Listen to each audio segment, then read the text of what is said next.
આપણે છેલ્લા લેક્ચરમાં સ્વાધ્યાય 1.3ના વ્યસ્ત વિધેય આપેલું હોય તો તેમનો વ્યસ્ત વિધેય શોધવાનું આ ટાઈપના એક્ઝામ્પલ્સ કરતા હતા અને એમાં આપણે એક્ઝામ્પલ નંબર 5, 6 આ જોયા હતા અને 7 ઓલરેડી પહેલાં જોઈ ગયા હતા. તો એક્ઝામ્પલ નંબર 8થી સ્ટાર્ટ કરીએ. એક્ઝામ્પલ નંબર 8માં સ્વાધ્યાય 1.3 એક્ઝામ્પલ નંબર 8 એમાં કહે છે કે વિધેય એફ આર પ્લસ 3 વિધેય આર પ્લસ વિધેય f R plus 2 4 to infinite f x બરાબર એક્સ સ્ક્વેર પ્લસ 4 દ્વારા વ્યાખ્યાયિત છે. હવે કહે છે કે સાબિત કરો કે એફ વ્યસ્ત સંપન્ન છે. એફ વ્યસ્ત સંપન્ન છે અને એફનું પ્રતિવિધેય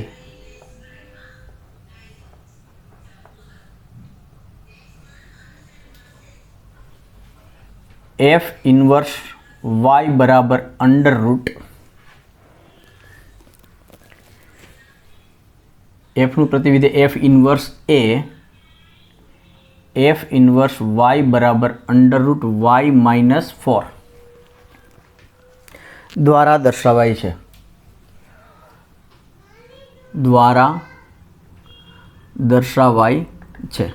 આ આપણે સાબિત કરવાનું છે. અને હજુ આગળ એમાં કીધું છે જ્યાં આર પ્લસ એ એણે શબ્દોમાં કીધું છે કે જ્યાં આર પ્લસ એ તમામ અનઋણ વાસ્તવિક સંખ્યાઓનો ગણ છે. અનઋણ વાસ્તવિક સંખ્યાઓ એટલે શું થાય? 0 થી અનંત, ઋણ નહીં. તો અનઋણ વાસ્તવિક સંખ્યાઓનો ગણ છે. તો આ જે વિધેય એફ આર પ્લસથી 4 ટુ ઇન્ફાઇનાઇટ આપ્યું છે આ વ્યસ્ત સંપન્ન છે એવું બતાવવાનું છે આપણે. તો એક રસ્તો તો એવો છે કે જો તમે એમને એક અને વ્યાપ્ત બતાવી દો તો એ વ્યસ્ત સંપન્ન થઈ ગયું. અને બીજો રસ્તો એવો છે કે જો તમે કોઈ વિધેય જી એવું શોધી નાખો કે જેથી એફઓ જી અને જીઓ એફ એ તમને તદેવ વિધેય મળે તો પણ એફ એ વ્યસ્ત સંપન્ન કહેવાય અને જી એ એફનું વ્યસ્ત વિધેય થઈ ગયું. તો આપણે આપણે વિધેય જી શોધવાવાળી રીત ઉપર જઈએ. તો સોલ્યુશન અહીં એફ આર પ્લસથી 4 ટુ ઇન્ફિનિટી 4 લેવાના છે એટલે 4 ક્લોઝ અને એ વ્યાખ્યાયિત છે એફ એક્સ બરાબર એક્સ સ્ક્વેર પ્લસ 4. અચ્છા, તો હું થોડી વાર માટે હવે y બરાબર એટલે કે y બરાબર એફ એક્સ એટલે કે એક્સ સ્ક્વેર પ્લસ 4. તો આમાંથી હું એક્સને શોધવાની ટ્રાય કરું તો આ મને શું આપશે કે એક્સ સ્ક્વેર બરાબર y માઇનસ 4 આ બાજુ આવી ગયા એટલે કે એક્સ બરાબર થશે અંડર રૂટ y માઇનસ 4. તો મને અહીંથી આઈડિયા આવે કે મારે પ્રતિવિધેય શું વ્યાખ્યાયિત કરવું જોઈએ. તો હું હવે જી હું ક્યાંથી લઉં તો કે 4 to infinity to R plus g of x બરાબર અંડર રૂટ એક્સ માઇનસ 4 અહીંથી મને આઈડિયા આવે છે. અથવા તો જી ઓફ વાય બરાબર અંડર રૂટ વાય માઇનસ 4 આવું પણ તમે લખી શકો. તો આ વિધેય હું વ્યાખ્યાયિત કરું તો પહેલાં તો આપણે આ જોવું જોઈએ કે આ વિધેય વ્યાખ્યાયિત થઈ શકે. તો કે અહીંયા હું એક્સની કિંમત કેવી હશે તો કે 4 થી અનંત સુધી એટલે 4 કે 4 કરતાં મોટી એટલે નાનામાં નાની કિંમત થઈ 4. જો હું એક્સ બરાબર 4 લઉં તો આ અંડર રૂટ 0 અને અંડર રૂટ 0 એટલે 0 થાય. હવે અંડર રૂટની ક્યારે વાત નહીં કરી શકું જો અંદરનું એક્સ માઇનસ 4 એ ઋણ થાય તો. પણ એક્સ માઇનસ 4 ઋણ ક્યારે થાય જો એક્સ 4 કરતાં નાના હોય તો. પણ આપણા તો અહીંયા એક્સ કેવા છે એક્સ તો 4 કે 4 કરતાં મોટા જ છે એટલે અંડર રૂટ એક્સ માઇનસ 4 એ ડિફાઇન થવામાં એટલે કે એને વ્યાખ્યાયિત થવામાં કોઈ વાંધો આવતો નથી. અને આપણે સ્ક્વેર રૂટ ધન જ લઈએ છીએ અને ધન સંખ્યાનું સ્ક્વેર રૂટ તમને પ્લસ ઓર માઇનસ મળે, પણ આપણે પ્લસ એટલે કે ધન જ લેવાનું છે. તો આ રીતના વ્યાખ્યાયિત કર્યું. તો હવે જી વ્યાખ્યાયિત કરતા. તો હવે આપણે આ જોઈએ કે GOF શું થાય છે. તો GOF મને ક્યાંનું મળશે? હવે જો અહીંયા f r પ્લસથી 4 ટુ ઇન્ફાઇનિટ અને g છે તમારું 4 ઇન્ફિનિટી ટુ r પ્લસ. એટલે કે જો હું આ બંને એક વિધેયનો સહપ્રદેશ અને બીજાનો પ્રદેશ સરખા છે. હવે આમાં જોવા જઈએ તો જીનો સહપ્રદેશ અને એફનો પ્રદેશ સરખો છે, એટલે GOF અને FOGની વાત થઈ શકે. તો હું GOFની વાત કરું તો GOF ક્યાંથી મળશે? તો કે એફનો પ્રદેશ r પ્લસ થી જીનો સહપ્રદેશ તો કે એ પણ r પ્લસ અને આ નું અસ્તિત્વ છે. અને GOF શું મળશે? તો કે GOF એટ x બરાબર g એટ fx. પણ g એટ fx શું છે આપણા? x² plus 4. હવે જીની વ્યાખ્યા શું છે? તો કે જી જેના ઉપર એપ્લાય થાય છે એમાંથી 4 બાદ કરો અને જે આવે એનું સ્ક્વેર રૂટ લો. તો અહીંયા જી કેના ઉપર એપ્લાય થાય છે? તો કે x² પ્લસ 4 ઉપર. તો એમાંથી 4 બાદ કરો અને જે આવ્યું એમનું વર્ગમૂળ લો. એટલે આ મને મળ્યા વર્ગમૂળમાં x² એટલે કે x. તો અહીંયા GOF એટ x બરાબર મને મળે છે x. પણ હું આ xને આમ પણ લખી શકું છું. આ તદેવ વિધેય થયું ix બરાબર x જ. પણ કેના પરનું તદેવ વિધેય? r પ્લસથી r plus. તો હું આને r પ્લસ પરના તદેવ વિધેય તરીકે જોઈ શકું. તો તેથી મને શું સાબિત થયું? GOF at x is equal to x. તો આ મળી ગયું મને IR પ્લસ. એટલે કે GOF મને તદેવ વિધેય મળ્યું. હવે તેવી જ રીતના હું FOGની જો વાત કરવા જાઉં તો શું થાય છે જોઈએ. તથા આ જે FOG છે એ ક્યાંથી ક્યાંનું થશે? જીનો પ્રદેશ એટલે કે 4 ટુ ઇન્ફિનિટી. એફનો સહપ્રદેશ એટલે કે એ પણ 4 ટુ ઇન્ફિનિટી નું અસ્તિત્વ છે.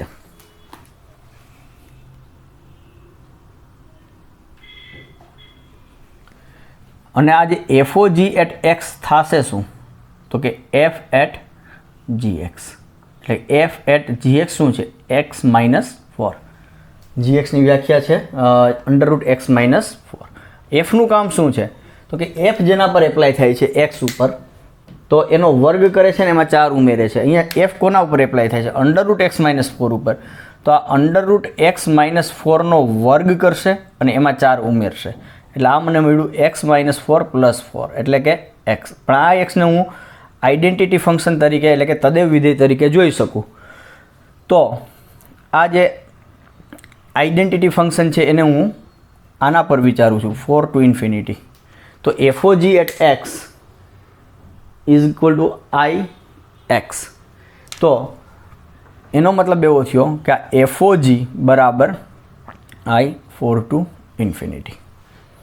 તો આ આપણને FOG અને GOF બંને તદેવ વિધેય મળે છે. તેથી G 4 to infinity to 4 to infinity to R plus એ એફનું પ્રતિવિધેય થયું. તેથી આ જે એફ ઇન્વર્સ બરાબર શું કહી શકું? G. તો તેથી એફ ઇન્વર્સ વાય બરાબર શું થાય? GY. પણ GY શું બની શકે? GX બરાબર √x માઇનસ 4 છે તો GY શું થશે? √y માઇનસ 4 થાય. તો આમ આપણે જે સાબિત કરો કે એફ વ્યસ્ત સંપન્ન છે એટલે વ્યસ્ત સંપન્ન થઈ જ ગયું કે એફ ઇન્વર્સનું અસ્તિત્વ છે એટલે કે વ્યસ્ત સંપન્ન થઈ ગયું. અને એફ ઇન્વર્સ એ એફ ઇન્વર્સ વાય બરાબર √y માઇનસ 4 થાય છે. આમ આપણે સાબિત કર્યું. તો આ વાત થઈ આપણે વિધેય તમને આપેલું હતું એફ x² પ્લસ 4 તે વ્યસ્ત સંપન્ન છે એવું બતાવ્યું આપણે. અને એમનું વ્યસ્ત વિધેય એ આ પ્રમાણે વ્યાખ્યાયિત થાય છે સાબિત કર્યું. અહીંયા એક વધારાની લાઈન લખ્યું તો લખી શકતા હતા એટલે કે તેથી અહીંયા એફઓજી તમને આ મળ્યું અને આ પણ મળ્યું, એટલે આ બંને પરથી તેથી એફ એ વ્યસ્ત સંપન્ન છે અને જી એ એફનું પ્રતિવિધેય થયું. Just a second. Okay, so next example આ હતો 8મા નંબરનો એક્ઝામ્પલ. 9મામાં પણ તમને એફ વ્યસ્ત સંપન્ન છે અને તેમનું વ્યસ્ત વિધેય એ કંઈક આપેલું છે, સાબિત કરવાનું છે. તો જોઈએ એક્ઝામ્પલ નંબર 9.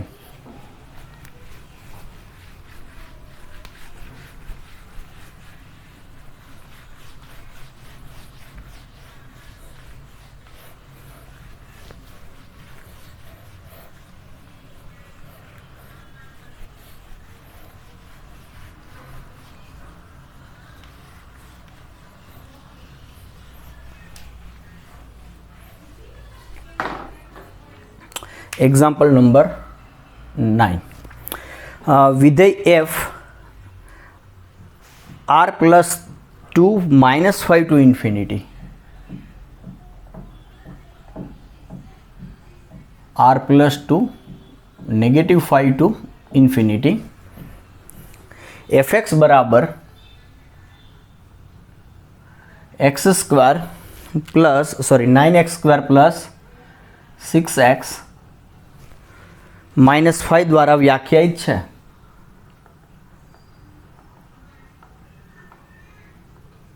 साबित करो कि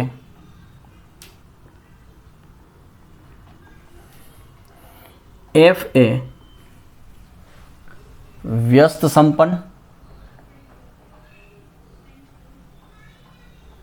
विधेय है અને एफ इनवर्स y बराबर √y + 6 -1/3 આ સાબિત કરવાનું છે. એટલે આમ તો જોવા જઈએ તો આ એક્ઝામ્પલમાં તમને અચ્છા પહેલાં આપણે એક કામ કરીએ, આ એક્ઝામ્પલને આગળના એક્ઝામ્પલ સાથે કમ્પેર કરીએ તો મને એફ એક્સ શું આપ્યું હતું, પ્રદેશ સહપ્રદેશ કંઈક અલગ હતા, પણ એફ એક્સ બરાબર હતું x² + 4. તો આગળના એક્ઝામ્પલમાં એફ એક્સ બરાબર x² + 4 ને અહીંયા પણ 9x² + 6x - 5. એટલે આગળનો અને આ એક્ઝામ્પલમાં તમે જો કમ્પેર કરો તો બંને દ્વિઘાત સમીકરણ છે.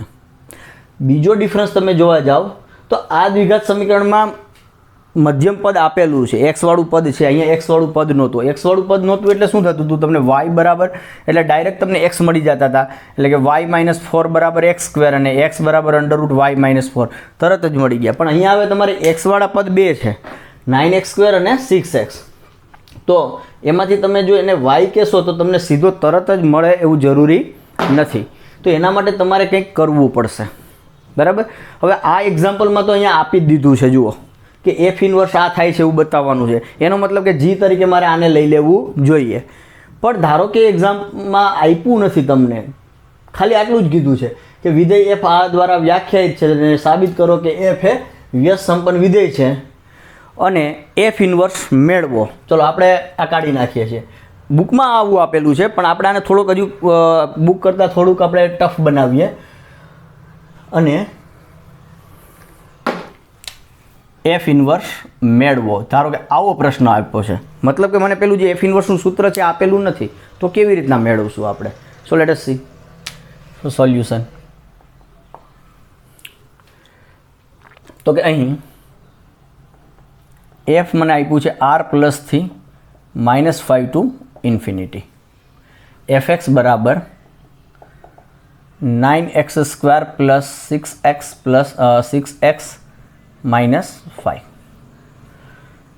હવે y belongs to -5 to infinity માટે y બરાબર એફ એક્સ લેતા. ધારો કે એફ એક્સને આપણે y કહી દીધા, અને y કોણ હશે તો કે એ કોઈક અહીંયા હશે, કારણ કે એફ એક્સ છે તમને -5 ટુ ઇન્ફિનિટીમાં મળશે, એને હું ધારો કે y કહી દઉં છું, કારણ કે મારે હવે x શોધવો છે. તો તેથી આ y બરાબર શું મળ્યું મને, 9x² + 6x -5. ચલો હવે આમાંથી આપણે xને સૂત્રનો કરતા બનાવવો છે અને સામેની બાજુ મને y વાળું જ મળવું જોઈએ. તો જો હું એવું બનાવવાનો ટ્રાય કરું ને તો જો શું તકલીફ પડે છે, આનો રસ્તો છે હમણાં બતાવું તમને કેવી રીતના કરી શકાય. પણ ધારો કે તમે એમાં બીજું કંઈ કરતા નથી ને આવું જ આપેલું છે ને તમે બનાવવા જાઓ છો, ધારો કે તમે અહીંથી 6x સબ્જેક્ટ સૂત્રનો કરતા બનાવો એક્સને, તો શું થાય 5 અને 9x² આ બાજુ લાવો તો 6x બરાબર શું થઈ ગયું y+5 divide by y+5 -9x² આવું આવ્યું. તો આ બાજુ x છે અને હજુ આને 6 ને તમે ડિવાઈડ કરો તો આવું કંઈક થાય છે. એટલે x બરાબર ફક્ત y નથી મળતો, અહીંયા x² વાળું પદ છે જ. જો આમાંથી તમે xને સૂત્રનો કરતા બનાવવા જાઓ તો મને આવું મળશે 9x² બરાબર y+5 -6x અને આ 9 પછી અહીંયા નીચે ગયા એટલે આવું થયું. તો પણ અહીંયા x² બરાબર આ અને હજુ વર્ગમૂળે કદાચ લો છો તો આવું કંઈક મળે છે. તો હજુ અહીંયા x અને y બંને છે એટલે આ નહીં ચાલે, આ નહીં ચાલે. હજુ કદાચ તમે આવું કરો પ્રયત્ન કે આ બંનેમાંથી x સામાન્ય લઈ લો તો અહીંયા મને મળ્યું 9x + 6 અને -5 અને આ બાજુ છે y. હવે આમાંથી તમે xને સૂત્રનો કરતા બનાવો તો 5 આ બાજુ આવશે, y+5 બરાબર x ટાઈમ્સ 9x + 6 અને આમાંથી જો xને સૂત્રનો કરતા બનાવતા 9x + 6 નીચે ગયા તો કંઈક આવું થયું. તોય હજુ અહીંયા તમને x અને y બંને ભેગા થઈ ગયા છે. એટલે x એકલો છૂટો પડતો નથી. તો આ xને એકલાને છૂટો પાડવા માટે તમારે થોડીક કંઈક એક ટ્રીક યુઝ કરવી પડશે. અને એ ટ્રીક મતલબ શું તો કે સિમ્પલ લોજિક તમને કહું એનું, તો આ જે x² અને x બંને છે ને એટલે પ્રોબ્લેમ કરે છે. જો અહીંયા x² હોત તો આ બંને પદનો સરવાળો કંઈક કરી નાખત, ફક્ત x જ હોત તો પણ થઈ જાત. પણ એ એક x² અને એક x છે એટલા માટે. એટલે તમે શું કરો, આ બંનેને xમાં ફેરવો કે આ બંનેને x² ફેરવો. પણ આપણે અહીંયા શું કરી શકીએ જુઓ, તો કે હું અહીંયા y ને લખી શકું 9x² + 6x. હવે આને હું પૂર્ણ વર્ગ બનાવવાનો પ્રયત્ન કરું તો આ જે છે એ 3x નો વર્ગ છે અને આ 2 ટાઈમ્સ 3x આટલું થયું. તો હજુ અહીંયા કંઈક ખૂટે છે તો અહીંયા હું +1 કરું તો શું થઈ ગયું જુઓ જોઈએ, આ પૂર્ણ વર્ગ થઈ ગયું. પણ અહીંયા તો -5 છે એટલે મારે અહીંયા શું કરવું પડશે -6 એટલે એડજસ્ટ થઈ ગયું જુઓ. તો આપણે આવું કંઈક જે -5 હતા એને મેં 1 -6 તરીકે લખ્યા. તો આ શું થઈ ગયું y બરાબર 3x + 1 નો વર્ગ એટલે 9x², 3 દુ 6x + 1 -6. તેથી આ 6 ને આ બાજુ લઈ આવું તો આ 3x + 1 નો વર્ગ બરાબર y + 6. તેથી આ 3x + 1 બરાબર મને મળશે √y + 6. હવે આમાંથી હું 1 ને સામેની બાજુ લઈ જાઉં અને તો આ મને મળ્યા x બરાબર √y + 6 -1 1 સામે ગયા અને એ 3x હતા એ 3 થી ડિવાઈડ કરો તો આ તમને મળી ગયું x બરાબર √y + 6 -1/3. તો y બિલોંગ્સ ટુ મેં અહીંયા લીધા તો મને x કોઈક એવો મળે છે કે જેથી શું થશે, x બરાબર આ લઈશ તો fx બરાબર y મળી જશે. એટલે મને આઈડિયા અહીંથી આવશે કે મારે જે પ્રતિવિધેય છે એની વ્યાખ્યા શું હોવી જોઈએ. તો હવે g ક્યાંથી ક્યાંનું વ્યાખ્યાયિત કરીશ, -5 to ∞ fનો સહપ્રદેશથી r plus g of x બરાબર આ. પણ અહીંયા હું y ને બદલે હવે x વાપરીશ તો આ શું થઈ ગયું √x + 6 -1/3 વ્યાખ્યાયિત કરતા. જો હું આ રીતના વ્યાખ્યાયિત કરું છું તો પહેલાં આપણે જોઈ શકીએ કે ભાઈ અહીંયા કોઈ પ્રોબ્લેમ તો નથી પડતો ને. પ્રોબ્લેમ ક્યારે પડશે, છેદ તો ક્યારેય 0 નહીં થાય કારણ કે છેદમાં 3 છે. પ્રોબ્લેમ ત્યારે જ પડશે જ્યારે 6x + 6 આની કિંમત x + 6 ની કિંમત જ્યારે ઋણ થાય એટલે કે આ <0 થાય. તો આ <0 ક્યારે થાય, જો x -6 હોય તો. અને અહીંયા x તો કેવા છે આપણા -6 અહીંયા હશે અને -5 અહીંયા છે. તો આપણો x તો કેવો છે -5 કે એના કરતાં મોટો જ છે એટલે નો પ્રોબ્લેમ, અહીંયા આપણને કોઈ વાંધો આવશે નહીં. એટલે આ વિધેય છે એ વ્યાખ્યાયિત બરાબર રીતે થયેલું છે. તો હવે હું આપણે વિચારીશ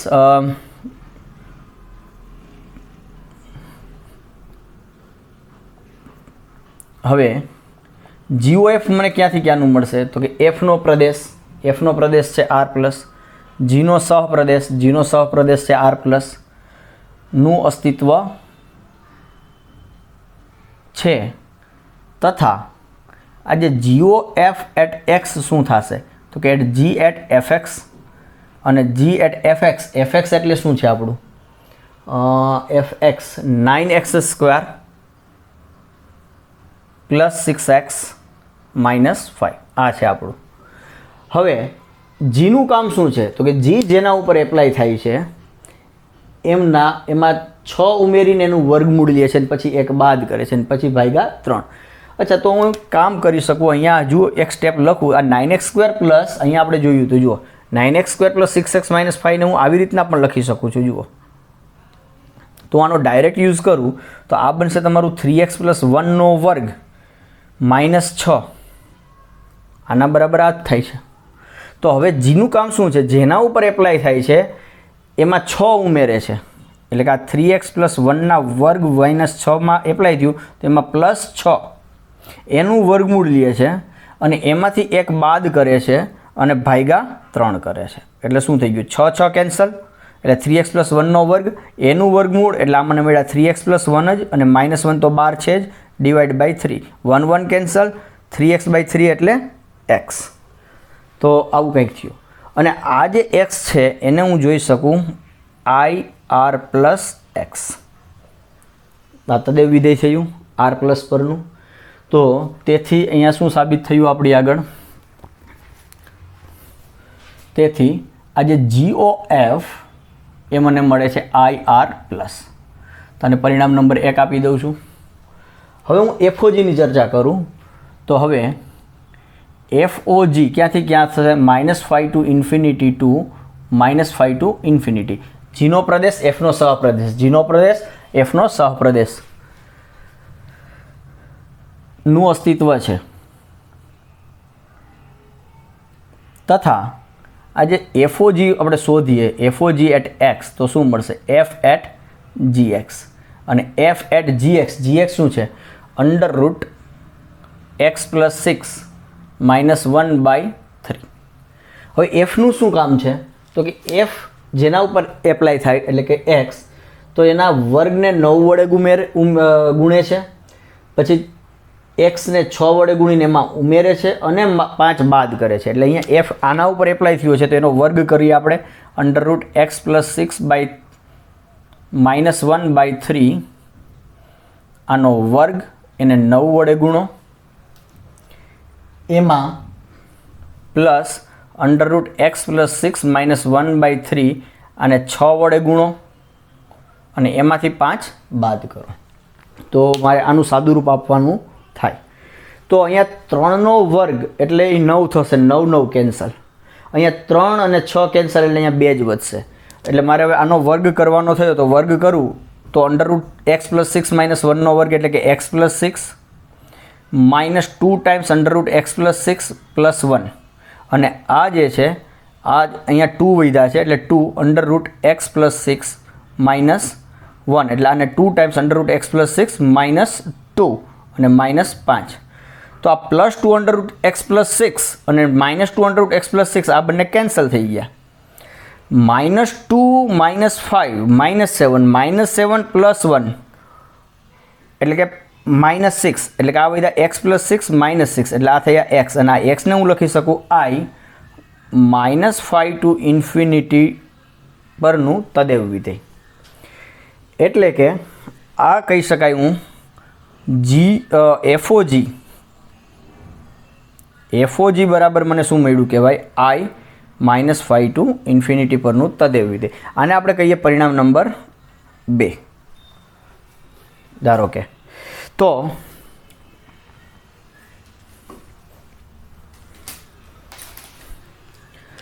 પરિણામ નંબર 1 અને 2 પરથી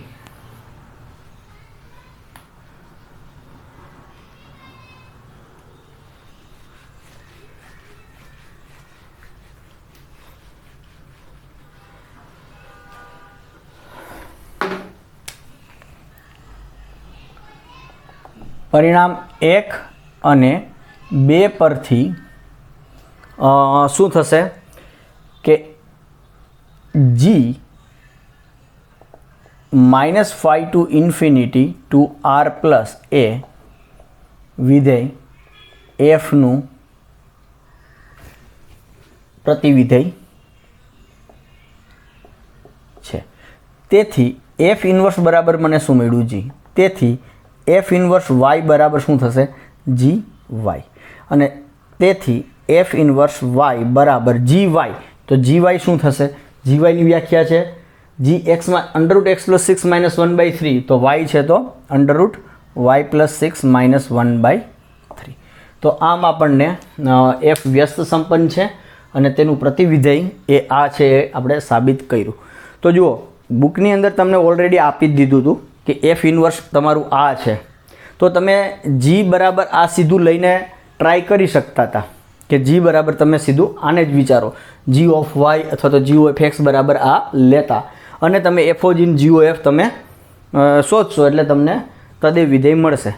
પણ ધારો કે તમને ન આપેલું હોય તો તમને કેમ ખબર પડશે કે મારે જી આ લેવાનું છે? તો એની આપણે ચર્ચા કરી કે મને આવું દ્વિઘાત સમીકરણ આપ્યું હતું, દ્વિઘાત બહુપદી હતી, તો એને આપણે એક્સનો એમાંથી એક્સને સૂત્રનો કરતા બનાવવા માટે આપણે ટ્રીક યુઝ કરી. એ ટ્રીક શું હતી કે એમને આપણે પૂર્ણ વર્ગ બનાવી અને પૂર્ણ વર્ગ બનાવી એટલે આપણે એક્સ બરાબર ફક્ત વાયનું વિધેય એવું કંઈક આપણે લખી શક્યા હતા.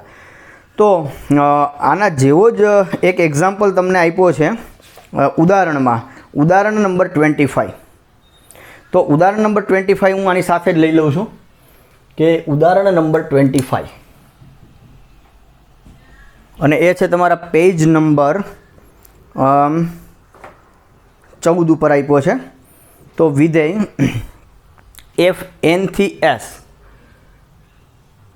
એને જે વિધેય આપ્યું છે એ કંઈક આવું છે વિધેય એન થી એસ અને વિધેય એફ એક્સ બરાબર કંઈક આપ્યો છે તમને વિધેય 4x² + 12x + 15 4x² + 12x + 15 દ્વારા વ્યાખ્યાયિત છે.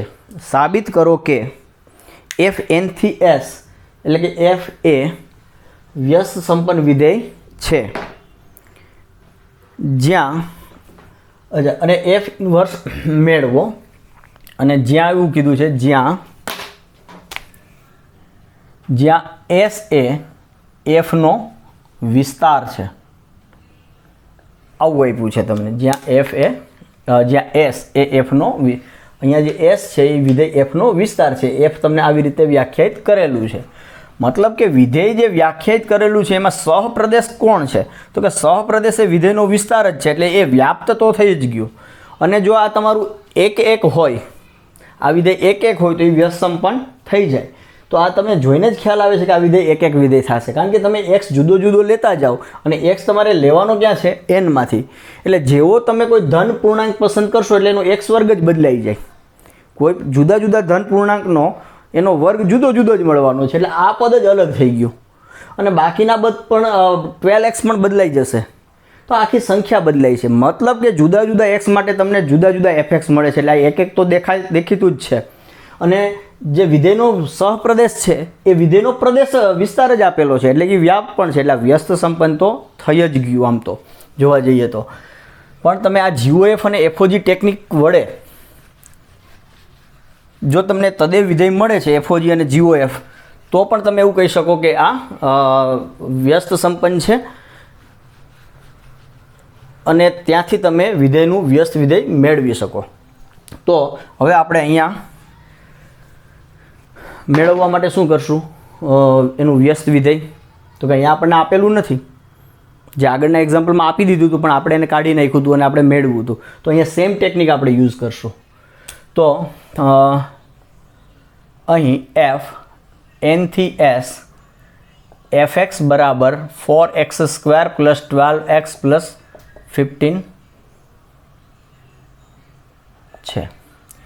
હવે y belongs to S, S એટલે કે એફનો વિસ્તાર માટે x બિલોંગ્સ ટુ n મળે કે જેથી શું થાય f ઓફ x બરાબર y થાય. એટલે કે y બરાબર 4x² + 12x + 15 થાય. હવે મારે આમાંથી એફ ઇન્વર્સ શોધવાનું છે. તો કેવી રીતના શોધશું? તો કે આમાંથી હું એક્સને સૂત્રનો કરતા બનાવું પણ અહીં x² અને x વાળું પદ એટલે આગળના એક્ઝામ્પલમાં આપણે ટ્રાય કરી હતી એ પ્રમાણે એક્સને સૂત્રનો કરતા બનાવતા સામેની બાજુ ફક્ત વાયનું વિધેય નહીં મળે એટલે આને પૂર્ણ વર્ગ બનાવો. જો પૂર્ણ વર્ગ હોય તો વેલ એન્ડ ગુડ, પણ અહીંયા દેખાતું નથી. હવે 4x² એટલે એનો વર્ગમૂળ થશે 2x અને અહીંયા છે 12, 12માંથી 2 ગયા એટલે 6 અને આ 2 એટલે મારે જે આ અંતિમ પદ તરીકે શું ખૂટે છે હજુ મારે, તો જુઓ કે હું આમ લખું 4x² + 12x + 9, તો આનું વર્ગમૂળ 3 અને આનું વર્ગમૂળ 2x, 3 દુ 6, 6 દુ 12, તો 12x એટલે 9 જોઈએ મારે અંતિમ પદ. પણ અહીંયા અંતિમ પદ મને શું આપ્યું છે 15, તો આપણે કેટલા ખૂટે છે હજુ, તો કે 6. તો તેથી y બરાબર લખી શકું આને હું 2x + 3 નો વર્ગ + 4. તેથી અહીંથી હું જો હવે x ને સૂત્રનો કરતા બનાવું તો 4 આ બાજુ આવે એટલે 2x + 3 બરાબર y - 4 અને વર્ગમૂળ લઈ લઈએ એટલે વર્ગમૂળ નીકળી ગયું. તેથી x બરાબર મને મળ્યું √y - 4 - 3/2. 3 સામે ગયા ને 2 આ. તો હવે g હું ક્યાંથી લઈ, s થી n g of x બરાબર અહીંયા y ને બદલે x રાખી દઈએ તો √x - 4 - 3/2 દ્વારા વ્યાખ્યાયિત કરતા. તો હવે GOF તમને ક્યાંથી ક્યાંનું મળશે, f નો પ્રદેશ એટલે કે n અને g નો સહપ્રદેશ એટલે કે n નું અસ્તિત્વ છે. અને GOF at x બરાબર, હવે આ તમારે હોમવર્કમાં કરશો એટલે તમને x મળશે અને એ તમારો થયો INX તરીકે લઈ શકાય. એટલે GOF બરાબર તમને મળ્યું IN. આ પોર્શન તમારે હોમવર્કમાં કરવાનો છે. આગળના એક્ઝામ્પલમાં જે રીતે કર્યું એ જ રીતના થોડું કેલ્ક્યુલેશન આવશે. So you do your self this calculation. અને તેવી જ રીતે FOG તમને મળશે. જીનો પ્રદેશ છે S અને F નો સહપ્રદેશ S નું અસ્તિત્વ છે અને તમને FOG at x બરાબર તમે આ આખું કેલ્ક્યુલેશન્સ કરશો એટલે તમને મળશે x અને એ થયું તમારું ISX. તેથી તમને મળ્યું FOG બરાબર IS. આને પરિણામ નંબર 1 આપી દઈએ, આને પરિણામ નંબર 2 આપો તો 1 અને 2 પરથી શું કહી શકાય કે fના પ્રતિવિધેયનું અસ્તિત્વ છે. એટલે કે f એ વ્યસ્ત સંપન્ન છે અને f ઇન્વર્સ બરાબર થશે g.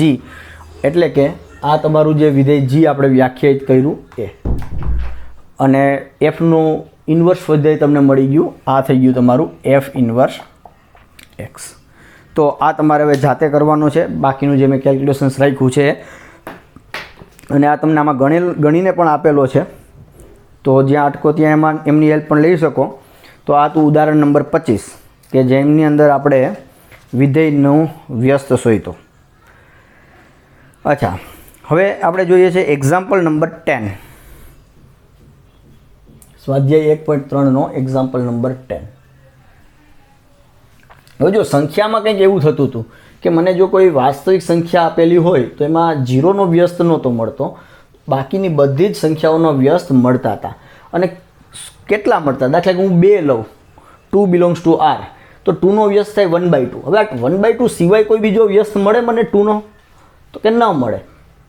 એવી રીતના કોઈ પણ 5 લીધા તો 5નો વ્યસ્ત 1/5, 1/5 સિવાય કોઈ વ્યસ્ત મળે.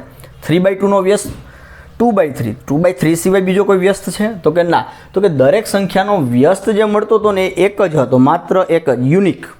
તો એવો જ પ્રશ્ન આપણે વિધેય માટે પૂછીએ કે મને કોઈ વિધેય આપેલું છે, ધારો કે વ્યસ્ત સંપન્ન છે એટલે કે એનો વ્યસ્ત મળે છે, તો એ વિધેયનો વ્યસ્ત એક જ હોય કે એક કરતાં વધારે મળી શકે? તો આન્સર છે કે એ એક જ મળે. જેમ સંખ્યા માટે થાય છે, જો વ્યસ્ત મળે તો એક જ છે, એમ વિધેયમાં પણ જો વિધેયનો વ્યસ્ત મળી ગયો તમને તો એ એક જ મળે, યુનિક મળે, એટલે કે અનન્ય છે. તો એક્ઝામ્પલ નંબર 10માં એ જ કહે છે કે વિધેય x થી y વ્યસ્ત સંપન્ન છે એવું આપ્યું છે, તો સાબિત કરો કે fનું પ્રતિવિધેય અનન્ય છે. Example number 10. f x થી y, ધારો કે વિધેય fx થી y, વિધેય f x to y વ્યસ્ત સંપન્ન છે. સાબિત કરો કે એફનું પ્રતિવિધેય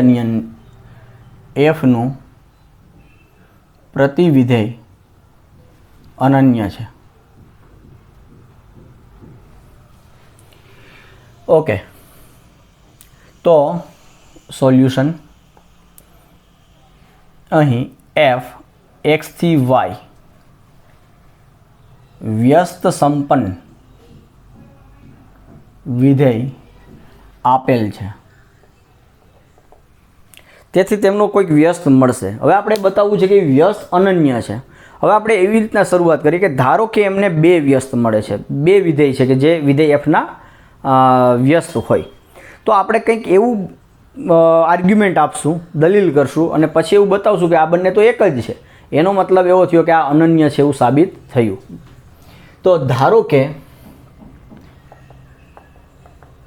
G1 અને G2 એ વિધેય એફના વ્યસ્ત વિધેયો છે. વિધેય એફના વ્યસ્ત વિધેયો છે અથવા તો પ્રતિવિધેયો છે ના પ્રતિવિધેયો. તેથી G1 ક્યાંથી ક્યાંનું હશે? G1 હશે y થી x અને G2 હશે તમારું y to x તથા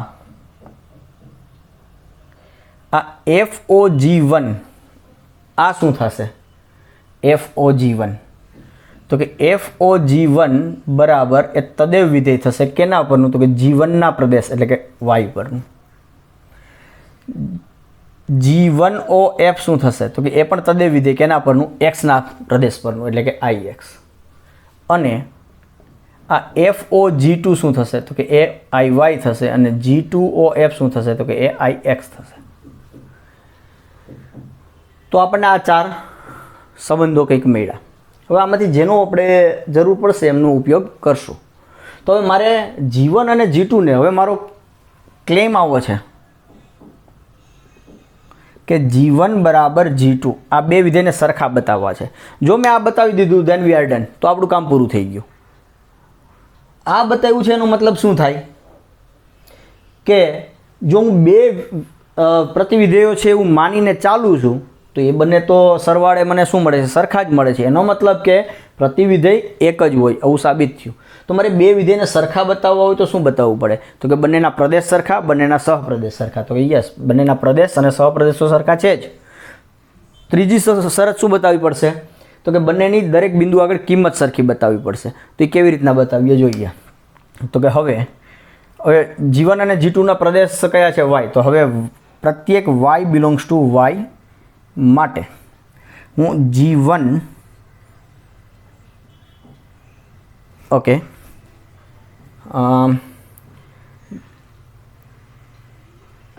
G1y બરાબર G2y બતાવવું પડશે. ઓકે, તો અહીંથી હું આવું લઈ શકું કે FOG1 at y FOG1 at y બરાબર શું થશે? IY at y. આવું કરી શકાય બરાબર, કારણ કે તો તદેવ વિધેય છે. પણ આ IY બરાબર શું લખી શકું? જસ્ટ અ સેકન્ડ, મને F ક્યાંથી ક્યાંનું આપ્યું છે? ઓકે, હા, IY બરાબર હું FOG2 લખી શકું બરાબર FOG2 at y. કારણ હવે આપણે કંઈક કહી દઈએ અહીંયા માટે. આ મેં લખ્યું પરિણામ નંબર છે 1 અને આપણે 1 કહી દઈએ અને આ બંને જે છે એને 2 કહી દઈએ. તો આ મેં લખ્યું પરિણામ નંબર 2 પરથી. તો હવે આના બરાબર આપણને મળ્યું સી FOG1 at y બરાબર this. સો તેથી F at G1y બરાબર F at G2y આવું કહી શકાય સંયોજનની વ્યાખ્યા પ્રમાણે. પણ હવે F શું છે? F તો વ્યસ્ત સંપન્ન છે એટલે એક એક વિધેય હશે. તો એનો મતલબ એવો થયો કે એફ એ એક વિધેય છે, કારણ કે વ્યસ્ત સંપન્ન છે. એટલે કે આ હું એફને બંને બાજુથી કેન્સલ કરી શકું. G1 y બરાબર G2 y. તો આપણે શું સાબિત કર્યું કે y તમે કોઈ પણ yમાંથી લેશો, એટલે કે G1 અને G2ના પ્રદેશમાંથી કોઈ પણ ઘટક લેશો તો G1 અને G2ની કિંમતો સરખી જ મળે છે. તેથી G1 બરાબર G2. તો આમ જો તમે કોઈ પણ એફના પ્રતિવિધેયો બે વિચારશો G1 અને G2 તો સરવાળે તમે સાબિત કરી શકશો કે બંને એક જ છે. તો એનો મતલબ એવો થયો કે વિધેય એફનું પ્રતિવિધેય અનન્ય છે તેમ સાબિત થયું. તો આ વાત થઈ આપણી, કોઈ પણ વિધેય આપેલું હોય તો તેનું પ્રતિવિધેય અનન્ય મળે. તો આપણે એક્ઝામ્પલ નંબર 10 સુધી પૂરા કર્યા. હવે હજુ 2 એક્ઝામ્પલ અને એકાદો MCQ છે આમાં, અને બે ત્રણ ઉદાહરણો હશે વ્યસ્ત વિધેયને લગતા, જે આપણે નેક્સ્ટ લેક્ચરમાં કવર કરશું. અને પછી આપણે વિધેયના વ્યસ્ત વિધેય અને પ્રતિવિધેયની વાત પૂરી થશે અને નવા ટોપિક ઉપર જઈશું. તો વી stop this lecture here. Thank you.